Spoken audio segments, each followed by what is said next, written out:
Bonjour et bienvenue dans cette nouvelle séance, la quatrième, consacrée à la séquence 3 du programme de géographie de la classe de 3e, qui, comme les précédentes, porte sur l'aménagement du territoire français. Alors nous sommes à peu près au milieu du gué, au milieu de notre séquence, puisqu'après avoir en particulier travaillé successivement sur deux études de cas, pour mémoire le réaménagement du site du Mont-Saint-Michel, mais aussi dernièrement l'aménagement du musée du Louvre-Lens, deux études de cas situées en territoire français métropolitain, eh bien le moment est venu de dresser un état des lieux à l'échelle métropolitaine, à l'échelle nationale, et nous entrons donc dans ce qu'en géographie on appelle la mise en perspective.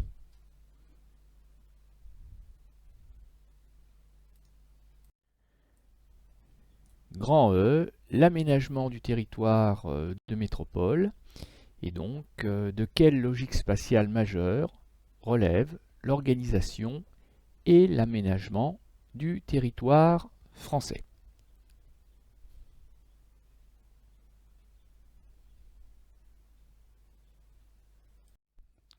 Alors, pour bien comprendre l'intérêt d'aménager ou de réaménager le territoire, eh bien, il faut partir d'une constatation. La constatation suivante, c'est que le territoire français est très inégalement mis en valeur, très inégalement développé. Il existe donc des déséquilibres dans la mise en valeur, des inégalités entre les différents territoires. Et j'en veux pour preuve un premier exemple qui, je pense, devrait vous parler, qui sera d'ailleurs bientôt un peu dépassé, un peu obsolète avec le futur déploiement de la 5G. Mais bon, pour l'instant, on en est encore à la 4G pour la téléphonie mobile et pour l'Internet mobile. Et on peut voir sur cette carte d'un des principaux fournisseurs d'accès Internet, ça doit être Bouygues Télécom, mais peu importe. Eh bien, on voit que sur la carte de gauche, on a en violet les zones, les territoires qui sont couverts par la 4G. En blanc, ce qu'on peut appeler les zones, alors pas tout à fait blanches, parce que les zones blanches sont les zones pour lesquelles la couverture du réseau téléphonique est équivalente à 0. Donc dans les zones en blanc sur la carte, on a de la 3G ou des technologies encore inférieures. On a encore un accès au téléphone, mais un accès limité en téléphonie mobile. Donc on voit bien très clairement qu'il y a des déséquilibres et que les déséquilibres sont liés, et c'est l'intérêt de la carte de droite, à la carte du peuplement. Et ça n'étonnera pas grand monde, la carte du déploiement du réseau de la 4G mobile est calquée sur la carte du peuplement français. Autrement dit, les fournisseurs de téléphonie mobile mettent le paquet, mettent les moyens matériels et humains, technologiques sur les foyers de fort peuplement et délaisse naturellement les espaces faiblement mis en valeur, faiblement peuplés, et qui ne sont pour eux pas rentables. Et du coup, on voit réapparaître cette bande de territoire qui s'étend selon un axe orienté nord-est depuis la frontière belge et luxembourgeoise jusqu'au sud-ouest de la France, les frontières pyrénéennes avec l'Espagne.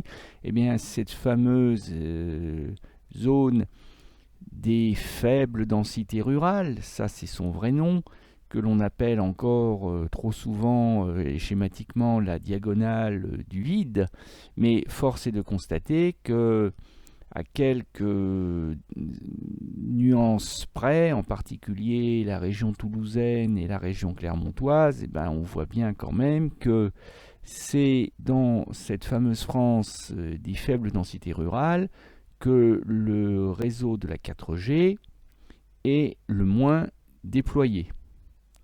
Alors que donc sur les littoraux, en particulier Atlantique, Méditerranéen, le long des vallées des fleuves, bref, le long de certaines frontières, comme le nord Pas-de-Calais, avec la Belgique, bref, les zones de fort peuplement correspondent au déploiement le plus dense, le plus intensif du réseau de la 4G mobile. Donc ça crée des inégalités, des déséquilibres dans la mise en valeur du territoire. Alors vous connaissez peut-être le slogan que l'on voit affiché sur les panneaux de la SNCF au moment d'aborder les passages à niveau. Attention, un train peut en cacher un autre. Eh bien, il en est de même pour les inégalités, les déséquilibres du territoire. Et je vous propose cette carte qui ne nous fera pas bien mal à la tête, parce qu'elle est d'une lecture assez aisée. C'est aussi pour cela que je vous l'ai choisie. C'est la carte des emplois hautement qualifiés dans les grandes villes, c'est-à-dire les emplois du tertiaire supérieur, les emplois à fort diplôme, à diplôme élevé, et donc à responsabilité et bien entendu à salaire élevé. Et là, alors d'abord, même si la carte ne le met pas réellement en valeur, on devine qu'il y a un déséquilibre entre les grandes villes et le reste du pays, mais qu'en particulier, entre les grandes villes de métropole, eh ben, il y a un déséquilibre flagrant entre Paris et finalement le reste du territoire.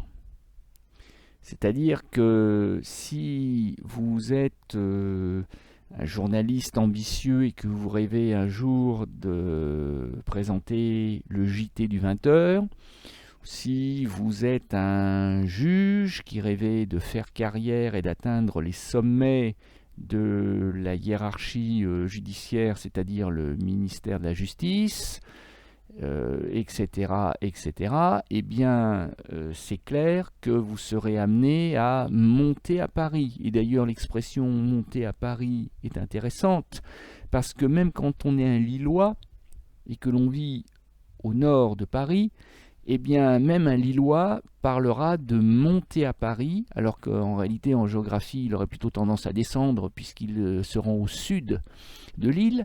Mais il y a cette idée d'élévation sociale, professionnelle, parce que, le sommet de la pyramide, de la réussite sociale, professionnelle, économique, eh bien, c'est la capitale, c'est Paris. Et d'ailleurs, ça ne remonte pas à avant-hier. C'était déjà le cas dans les siècles précédents.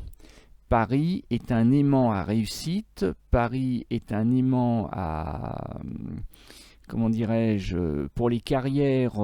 Donc du coup, on a ici un très net déséquilibre du territoire entre Paris et le reste de la province. Déséquilibre que l'on pourrait très très schématiquement cartographier ainsi, par exemple.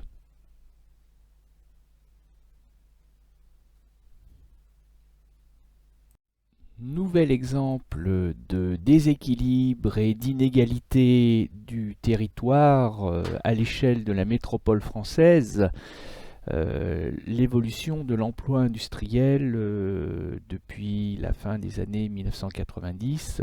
C'est une carte que j'ai déjà étudiée avec vous, que j'ai déjà utilisée lorsque nous avons fait les espaces productifs français, les espaces industriels, lors de la mise en perspective.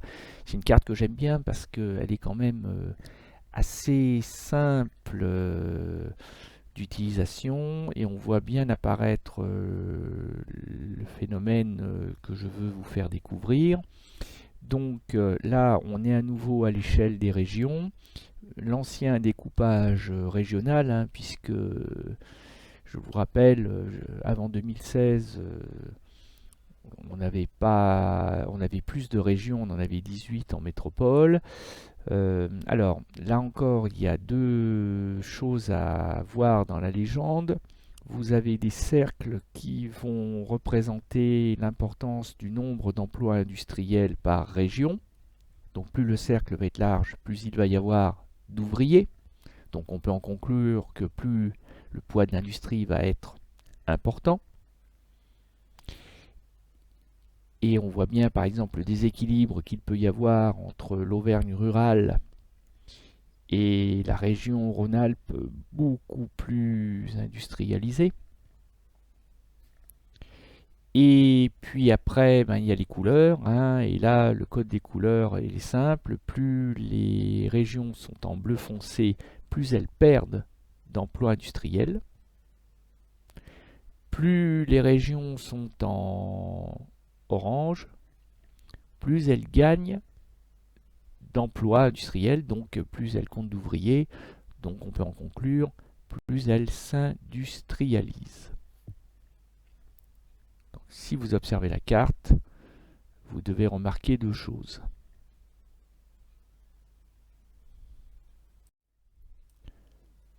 En fait, je vous mets sur la voie pour pouvoir compléter la carte, la troisième carte de l'exercice.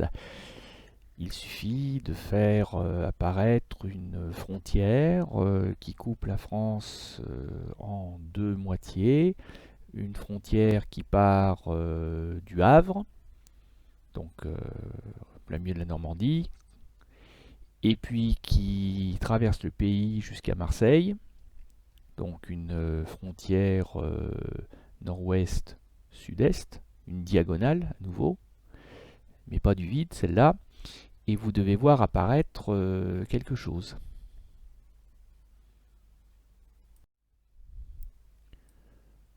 Ce qu'il faut constater, c'est que l'essentiel de l'appareil industriel français est situé donc à droite, à l'est de cette frontière, de cette diagonale, Le Havre-Marseille. Donc autrement dit, ça remonte à l'âge industriel, ça remonte au 19e siècle. L'essentiel des emplois industriels, parce que l'essentiel des usines se trouve à l'est de cette ligne, hein. C'est là où les cercles sont les plus larges. Mais ce sont les cercles en bleu. Autrement dit, c'est aussi dans ces régions traditionnelles de l'industrie que l'on perd le plus d'emplois. Donc autrement dit, c'est cette France très industrialisée qui est en train justement de se désindustrialiser. C'est celle qui perd de l'emploi industriel. Et par contre, la France de l'Ouest et du Sud, puisque c'est d'elle dont il s'agit, qui est longtemps restée sous-industrialisée, en retard, un peu en marge de l'âge industriel, eh bien c'est cette France-là qui est en train de prendre sa revanche, c'est celle qui s'industrialise, c'est celle qui gagne le plus d'emplois, particulièrement la Bretagne, particulièrement l'Occitanie, particulièrement la région PACA, Provence-Alpes-Côte d'Azur. Et du coup, un correctif, une correction est en train de s'opérer et on assiste à un glissement, littéralement, de l'appareil industriel français de l'Est et du Nord, du Nord-Est vers l'Ouest et le Sud. Autrement dit, un territoire, c'est quelque chose qui est vivant. Et donc du coup, l'aménagement du territoire se déroule sous nos yeux, quand bien même on ne s'en rendrait pas compte. Et c'est le cas en ce qui concerne ce glissement de l'appareil industriel français vers les littoraux, vers les régions qui sont en train aussi de gagner le plus d'habitants, vers l'ouest et vers le sud. Alors, dernier exemple de déséquilibre, d'inégalité dans la mise en valeur du territoire à l'échelle de la métropole, eh bien, je vous propose un dernier document, une carte des logements sociaux à Paris par arrondissement. ce qui va nous permettre de nous rendre compte, et ça c'est essentiel en géographie, que la lecture des inégalités de territoire ne se fait pas uniquement à l'échelle nationale ou régionale, mais qu'elle peut se faire à bien d'autres échelles, y compris à l'échelle locale, puisque cette carte des logements sociaux à Paris nous permet de savoir, alors de manière un peu caricaturale, où vivent les riches et où vivent les pauvres. Je dis de manière un peu caricaturale parce que c'est pas parce qu'on vit dans un logement social qu'on est forcément considéré comme un pauvre en France et même à Paris, mais il est quand même clair que les riches vivent rarement dans des logements sociaux, quoiqu'on peut être surpris parfois par certaines situations particulières. Mais en général, les cartes du logement social permettent effectivement de déterminer quels sont les espaces qui rencontrent des problèmes socio-économiques, du chômage par exemple. Bon, c'est assez simple et assez commode à déterminer. Donc en clair, si on regarde la carte qu'on a sous les yeux, on voit bien l'organisation de la ville parisienne avec sa célèbre structure en escargot qui donc déroule les 20 arrondissements qui forment la capitale française en partant du cœur de Paris, c'est-à-dire le premier arrondissement situé en plein centre avec l'île de la Cité, et ensuite on enroule l'escargot sur lui-même, et plus le numéro de l'arrondissement s'approche du 20, plus on s'éloigne du centre-ville et plus on se rapproche de la banlieue. Et si on prend garde à la légende de la carte, pour faire simple, pour caricaturer parce qu'on est un peu pressé, plus l'arrondissement va être en bleu foncé, moins il y aura de logements sociaux, moins il y aura de pauvres, plus il y aura de riches. Bon, c'est un peu schématique. Et inversement, plus l'arrondissement va tirer vers le rouge, moins les riches seront présents, plus les pauvres seront nombreux, puisque la part des logements sociaux par arrondissement sera la plus élevée. Donc c'est assez simple, hein, on peut faire une double constatation. Plus on vit au centre-ville, moins il y a de logements sociaux. Plus on vit dans les arrondissements périphériques entre le 14e au sud et le 18e arrondissement au nord, plus les logements sociaux sont nombreux. Et puis plus globalement, on peut considérer que la ville peut aussi être coupée en deux d'une autre manière, c'est-à-dire la moitié ouest, celle axée vers le bois de Boulogne, c'est le Paris riche, et la moitié est, celle qui est plutôt tournée vers le bois de Vincennes, c'est davantage le Paris pauvre. Donc en fait, riches et pauvres cohabitent dans Paris, si l'on peut dire. Ils vivent dans la même ville, mais pas dans les mêmes arrondissements, pas dans les mêmes quartiers. Il y a une forme de ségrégation sociale. Bon, voilà. Donc ça nous permet de nous rendre compte que les inégalités de territoire sont aussi liées aux inégalités socio-économiques, et que ces inégalités sont présentes à l'échelle locale et pas seulement régionale ou nationale. Et quand je vous dis que l'on s'en rend compte, eh ben, c'est qu'il suffit de regarder les paysages. Hein. Quand vous êtes le long des quais de Seine, là, quelque part du côté du 16e arrondissement, eh ben, on aperçoit encore des immeubles de type haussmanniens, des beaux immeubles qui remontent au 19e siècle. Et puis, si on va du côté du 19e ou du 20e arrondissement, et bien là, par contre, ce sont les cités HLM, avec des immeubles beaucoup plus verticaux, avec des 12, 15, 18 étages, avec une densité de peuplement beaucoup plus importante et des paysages urbains beaucoup moins gracieux à observer.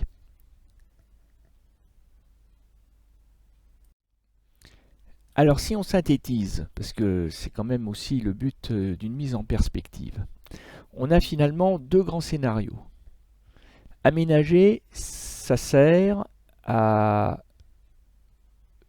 donner un peu plus de cohésion territoriale. Alors si cohésion territoriale, ça vous parle peu, et je peux le comprendre, ben, ça veut dire que aménager, ça sert à corriger les inégalités, les déséquilibres, les injustices entre territoires. Donc, par exemple, favoriser la création d'emplois dans des espaces défavorisés, c'est-à-dire des espaces qui ont peu d'emplois à proposer, notamment aux plus jeunes, ou qui n'en ont plus parce qu'ils en ont perdu pour cause de crise de l'industrie par exemple. Eh bien, ça correspond au scénario du Louvre-Lens.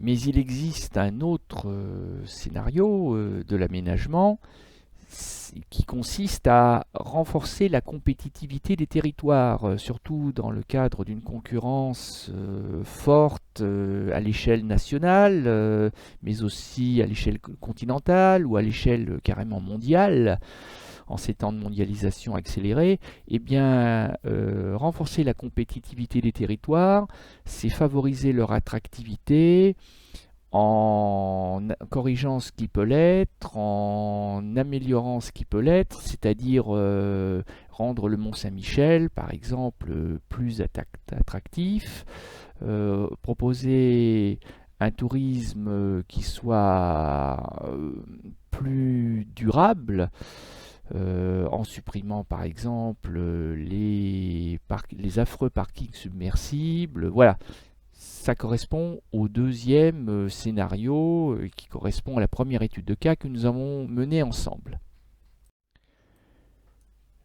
Le problème, c'est que parfois, l'aménagement du territoire, eh bien, ça peut amener à des ambitions qui peuvent être contradictoires parce que les acteurs de l'aménagement, c'est-à-dire essentiellement l'État, les États, le gouvernement français, mais aussi les collectivités territoriales, ne peuvent pas tout aménager, ne peuvent pas tout corriger. Vous avez vu un peu les budgets, hein, c'est en centaines de millions d'euros parfois, donc il faut arbitrer certaines dépenses, surtout en temps de crise, donc on ne peut pas donner à tout le monde, et la tentation peut être grande de sacrifier certains territoires, c'est-à-dire ceux qui sont considérés comme les plus perdus, entre guillemets, les moins faciles à aménager, et la tentation peut être grande de renforcer les points forts hein, au détriment des points faibles. Pour reprendre une expression familière, il arrive que l'aménagement du territoire consiste à déshabiller Paul pour habiller Jacques. Et donc, au lieu de corriger des inégalités, il peut arriver qu'on les aggrave.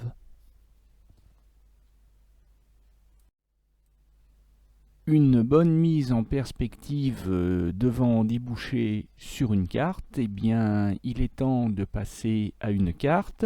Nos deux études de cas portant sur le territoire français de métropole, notre carte sera à l'échelle donc de la métropole française et à première vue hein, c'est assez net, il s'agit d'une carte d'une lecture assez complexe, assez difficile parce qu'elle cumule de très nombreuses informations, de nombreux figurés de légendes, en attendant les plages de couleurs qu'on va aussi rajouter.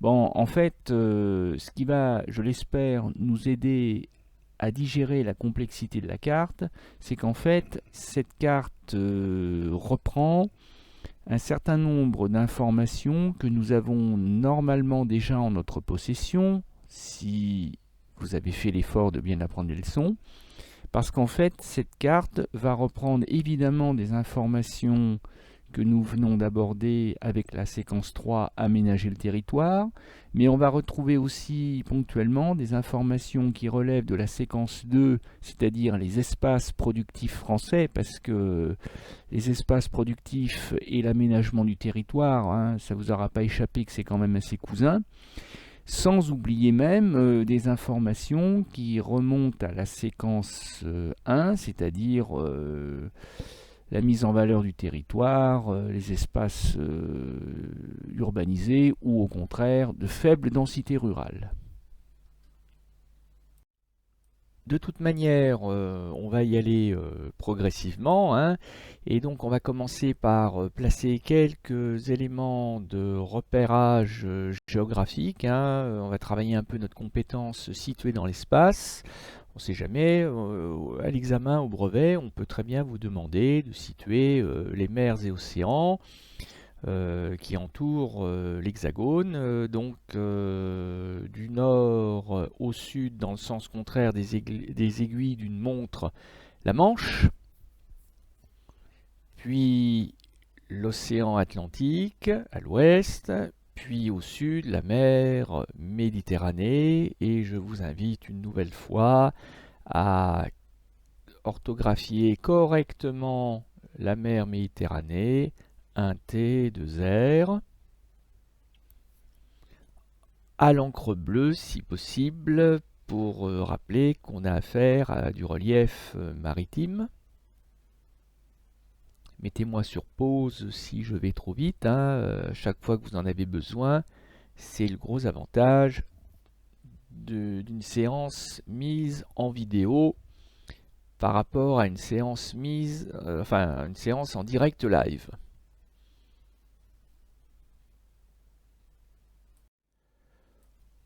On va bientôt passer à l'échelle européenne, ça sera la séquence 6, donc autant prendre un peu d'avance.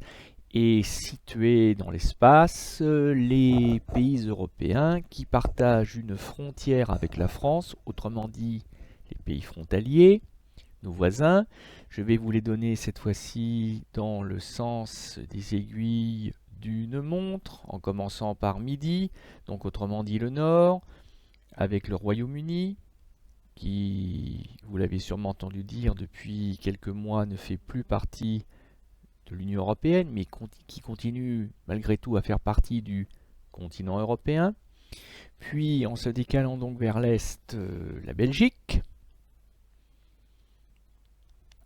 le tout petit État, gros comme un petit département français du Luxembourg, donc je n'ai écrit que Lux, parce que c'est le problème d'être un tout petit État quand on a un très grand nom à écrire, ça tient pas, mais Lux c'est Luxembourg, l'Allemagne à l'est,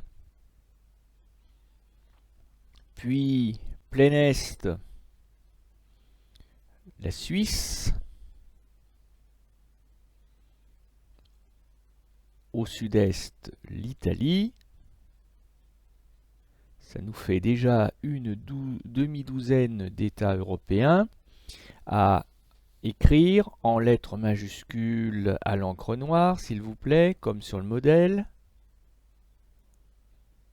Et rajoutons plein sud, l'Espagne.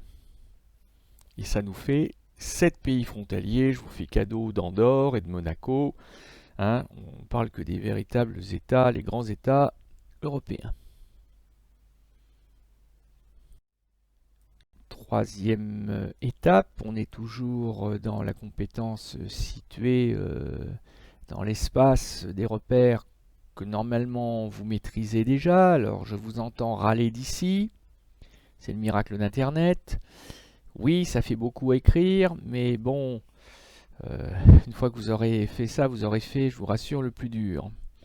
Nous allons replacer les principales aires urbaines Alors évidemment, Paris au cœur de l'Île-de-France, avec un figuré plus large, plus épais que les autres, hein, pour souligner son rôle non seulement de capitale, mais aussi de région la mieux mise en valeur du territoire de métropole.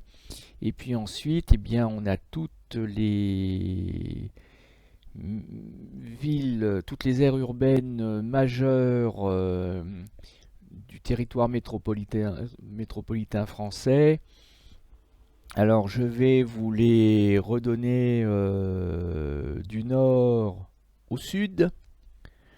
Donc tout au nord, la métropole lilloise, quasiment à la frontière avec la Belgique. En descendant vers le sud, vous avez qui forme un triangle équilatéral Metz, Nancy et Strasbourg, dans la région Grand Est. À peu près à la même latitude, mais plus à l'ouest, donc Paris. Si on descend un petit peu plus au sud-ouest, on va voir apparaître un autre trio d'aires urbaines régionales. Rennes en Bretagne, Nantes pour les Pays de la Loire et un peu plus à l'est, toujours sur la Loire, la ville de Tours. Plus au sud encore, alors pour nous, ville qui nous sera familière, Clermont-Ferrand. Plus à l'est, à peu près à la même latitude, Lyon. Descendons d'un cran, toujours un peu plus vers le sud. Sud-ouest, Bordeaux. Sud-est, Grenoble.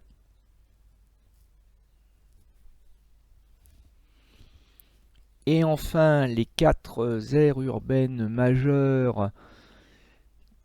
Et vous aurez remarqué que beaucoup de ces aires urbaines, notamment les quatre du sud, comportent un triangle. Donc il faudra bien qu'on se demande tout à l'heure à quoi ça correspond. C'est pas le cas de Clermont-Ferrand, c'est pas le cas de Tours, hein, il y a quelques exceptions, mais il y a quand même une coïncidence notable entre les aires urbaines et puis ces triangles. On verra tout à l'heure de quoi il s'agit. Donc les quatre aires urbaines méridionales, celle du sud, alors la seule qui n'est pas véritablement littoralisée, Toulouse, à l'ouest. Montpellier, bon, qui est pas franchement parlé sur le littoral, mais qui en est très proche. Puis, donc ça c'est sur la rive droite du Rhône, puis sur la rive gauche du Rhône, Marseille, et quasiment à la frontière avec la Suisse, avec l'Italie, pardon, l'Italie, hein, Nice.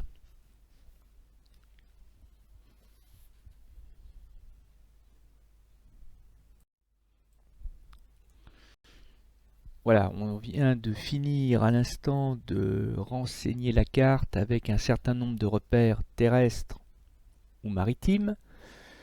On a fait le plus dur sur ce plan-là. Maintenant, nous allons passer aux plages de couleurs, aux aplats de couleurs, on peut dire les deux.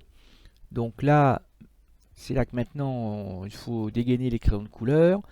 En rouge, l'espace le plus attractif aussi bien pour les habitants que pour les entreprises, autrement dit le cœur du territoire de métropole, le territoire probablement le mieux aménagé, le mieux mis en valeur, et bien sans surprise, c'est le bassin parisien, l'Île-de-France, mais une Île-de-France XXL, une Île-de-France qui va en s'élargissant de la Picardie jusqu'au nord de l'Auvergne, pour ainsi dire, et qui s'avance vers la Normandie, qui englobe la Normandie même, qui s'approche de la Bretagne et qui s'approche aussi à l'est de la Champagne. C'est cette grosse tache rouge qui constitue, encore une fois, l'espace le plus attractif et le mieux mis en valeur.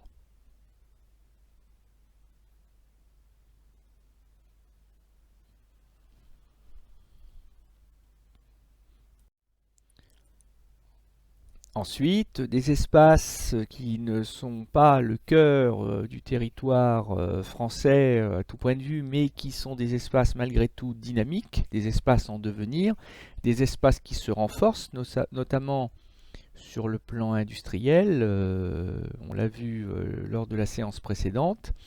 Eh bien, ce que certains géographes appellent l'arc atlantique, bon, autrement dit le Grand Ouest, de la presqu'île du Cotentin jusqu'à la frontière espagnole, la région Bretagne, et puis tout le littoral de la région des Pays de la Loire et de la Nouvelle-Aquitaine, mais aussi le littoral méditerranéen dans une définition très large, englobant le littoral corse, le Languedoc, le Roussillon, enfin la région, une bonne partie de la région Occitanie et puis de la région PACA, en remontant le long des frontières italiennes, suisses et allemandes jusqu'à Strasbourg, hein, c'est-à-dire en fait une France littoralisée ou alors une France en situation de frontière à l'est, espace dynamique en jaune. Donc avec ces deux espaces, on a déjà colorié une bonne moitié de la carte de France.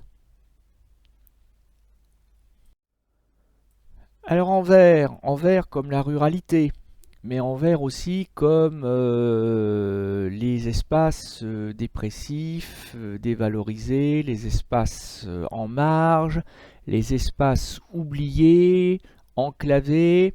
Les synonymes ne manquent pas, parce que je vous le rappelle, je vous l'ai déjà dit la dernière fois, pour les géographes, la couleur verte, c'est pas du tout, ça n'a pas du tout une connotation positive, hein, bien au contraire. Donc là, c'est cette France qu'il conviendrait d'aménager sérieusement ou de réaménager pour corriger des inégalités flagrantes. Hein, bah, c'est la diagonale du vide en bonne partie. On la voit bien là, on la reconnaît. C'est cette France peu peuplée, à la démographie faiblarde et vieillissante, à dominante rurale, qui part des frontières des Ardennes belges, la frontière luxembourgeoise, et qui traverse la France du nord-est au sud-ouest, et qui traverse en particulier le Massif central et qui s'arrête à peu près sur la rive droite de la Garonne, qui englobe aussi les Pyrénées françaises et qui englobe également l'intérieur de la Corse, la montagne corse. Ce sont aussi des espaces de moyenne montagne.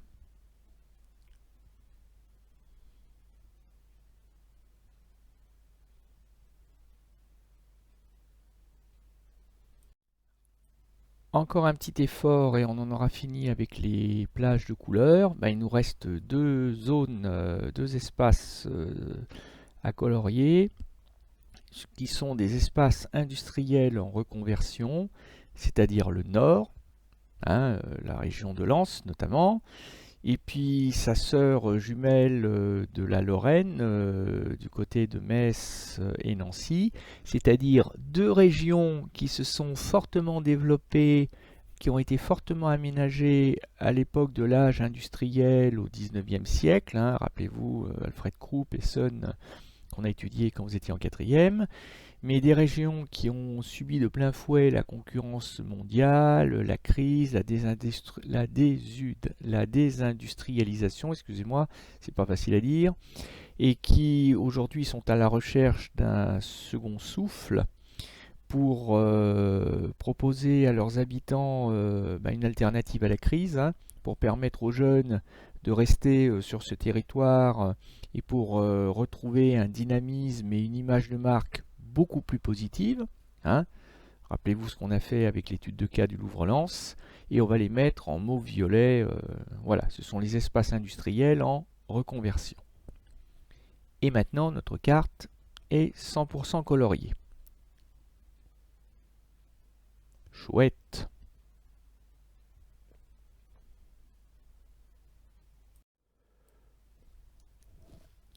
Alors passons maintenant à la troisième rubrique de la légende de notre carte, à savoir un territoire ouvert sur l'Europe et le monde. Et là, maintenant, on va mettre des figurés statiques ou dynamiques.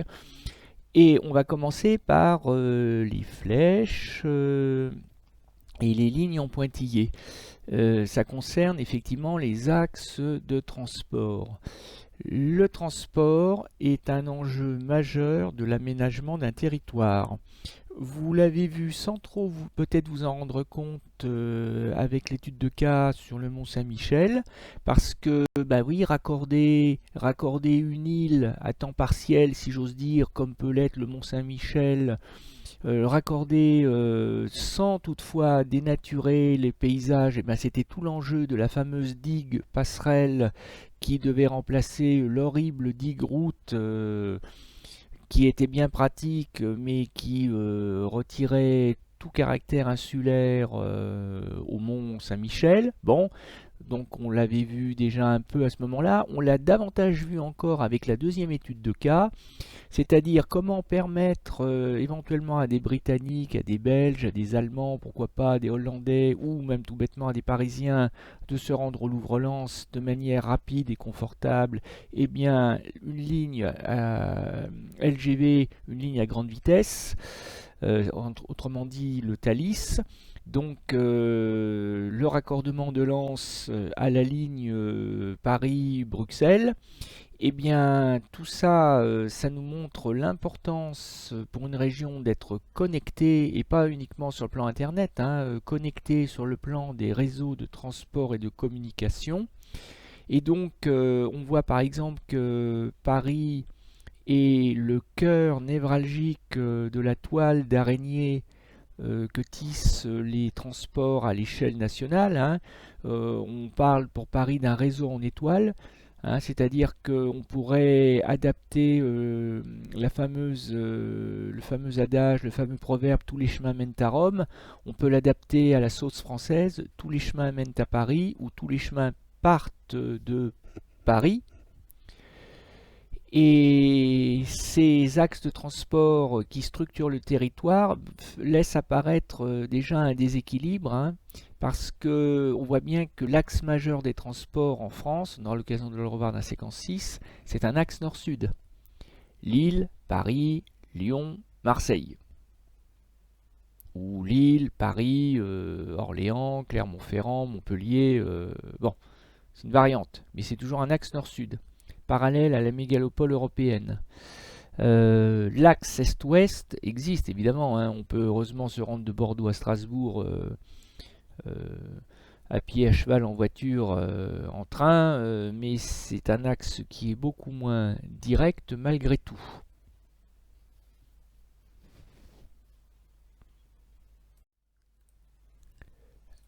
Alors, tout à l'heure, j'ai attiré votre attention sur le fait que la France partageait des frontières communes avec 7 autres pays européens, et tout simplement parce que ça a son importance, parce que les espaces transfrontaliers sont attractifs, pour de bonnes ou de mauvaises raisons. Hein. On pense évidemment au trafic de drogue ou de contrebande de cigarettes avec l'Espagne par exemple. Bon, mais il ne faut pas voir que des mauvaises choses. Les espaces frontaliers sont des espaces également très dynamiques, parce que vous avez par exemple des Français qui vont travailler au Luxembourg ou des Français qui vont travailler en Allemagne. Vous avez des Allemands, alors ils vont rarement travailler en France parce que les salaires sont plus élevés en Allemagne, mais par contre ils vont y vivre. Vous avez beaucoup d'Allemands qui vivent en Alsace, parce que après tout c'est juste à côté, et parce que le prix du mètre carré et le prix des impôts est tellement plus bas qu'en Allemagne que ça vaut largement le coup de franchir la frontière au prix d'une migration pendulaire tous les jours. parce que, bah, ma foi, on a affaire à des frontières qui sont ouvertes dans le cadre de la libre circulation accordée aux citoyens de l'Union européenne, donc pourquoi ne pas en profiter? Donc les flèches à deux têtes rouges que vous voyez avec toutes les frontières, sauf le Royaume-Uni, parce que le Royaume-Uni, qui vient de quitter l'Union européenne et qui vient de rétablir des frontières très surveillées, alors il ne va pas dynamiter le tunnel sous la Manche, hein, bien entendu. Il y aura toujours une possibilité, évidemment, de relier facilement le Royaume-Uni au continent européen en passant par Calais et par le tunnel sous la Manche. Mais néanmoins, il est probable que le Royaume-Uni va perdre une partie de son attractivité. C'est pour ça que j'ai pas mis de flèche rouge. Ça apprendra aux Anglais à quitter l'Union européenne. Na.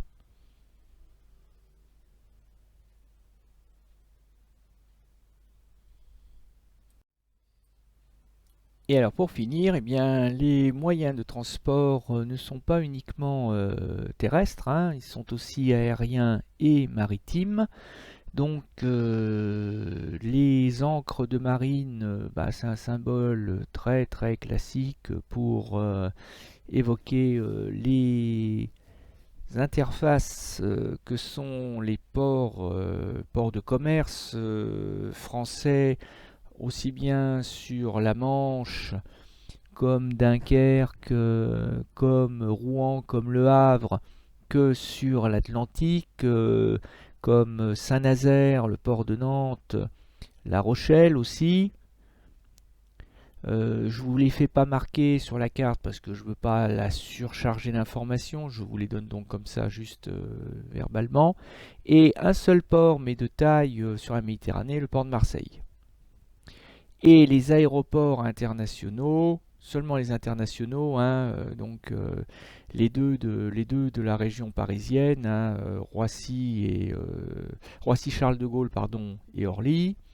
Et puis l'aéroport de Lyon, Saint-Exupéry, et puis l'aéroport de Nice, qui je vous le rappelle, pour ce qui est du transport de passagers, est le deuxième de France, grâce à l'effet induit par le tourisme de la Côte d'Azur. Eh bien écoutez, je suis en train de vérifier, mais je crois bien qu'on a à peu près tout dit, tout fait. Ah si, je reviens, je l'avais gardé pour la fin. Tout à l'heure, vous avez signalé que les aires urbaines françaises correspondaient le plus souvent à des triangles. Bon, même si c'est pas marqué pour Paris, c'est le cas quand même. On le voit pour Lille, on le voit pour Rennes, pour Nantes, Strasbourg, Bordeaux, Toulouse, etc., etc. En fait, les triangles sont des technopoles. Alors, je ne sais pas si vous en souvenez, j'espère que si, on en a parlé un peu. Technopoles, ce sont ces territoires dédiés à l'innovation, un peu bâtis sur le principe de la Silicon Valley californienne, c'est-à-dire que vous regroupez dans un seul et même périmètre des laboratoires de recherche, des universités, mais aussi des usines ou appelons-les des unités de production. On a parlé des technopoles quand on a évoqué, avec les espaces productifs, quand on a évoqué le futuroscope de Poitiers. Eh bien, les technopoles sont en général associés à des villes. Et c'est pour ça d'ailleurs qu'on en trouve très peu dans les espaces en verre que constituent les espaces de faible densité rurale. Voilà. Eh bien écoutez, je vous laisse digérer la carte, je vous laisse digérer la séance et carrément la séquence, et je vous dis à bientôt pour de nouvelles aventures pédagogiques qui pourraient bien d'ailleurs être historiques. Bonne journée, à bientôt.